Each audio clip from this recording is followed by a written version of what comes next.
Forest અને વનપાલ માટે current affair. ભારતમાં 98 રામસર સાઇટ હતી અને હાલ 99મી રામસર સાઇટ બની, જે ઉત્તર પ્રદેશમાં આવેલી છે. તેનું નામ શેખા ઝીલ પક્ષી અભયારણ્ય છે.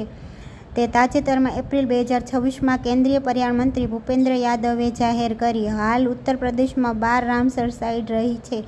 શેખા ઝીલ એ અલીગઢ, ઉત્તર પ્રદેશમાં આવેલી છે. તેની મહત્વતા: આ એક માનવસર્જિત જળાશય છે જે શિયાળા દરમિયાન સેન્ટ્રલ એશિયા તરફથી આવતા યાયાવર પક્ષી માટે મહત્વનું સ્થળ છે. 98મી રામસર સાઇટ છારી ઢંઢ, કચ્છ, ગુજરાતમાં આવેલી છે. 97માં પટના પક્ષી અભયારણ્ય ઉત્તર પ્રદેશમાં છે. હાલ એપ્રિલ 2026ના આંકડા મુજબ 99મી રામસર સાઇટ બની છે. ભારતમાં કુલ 99 રામસર સાઇટ થઈ, જે છેલ્લી શેખા ઝીલ પક્ષી અભયારણ્ય બની.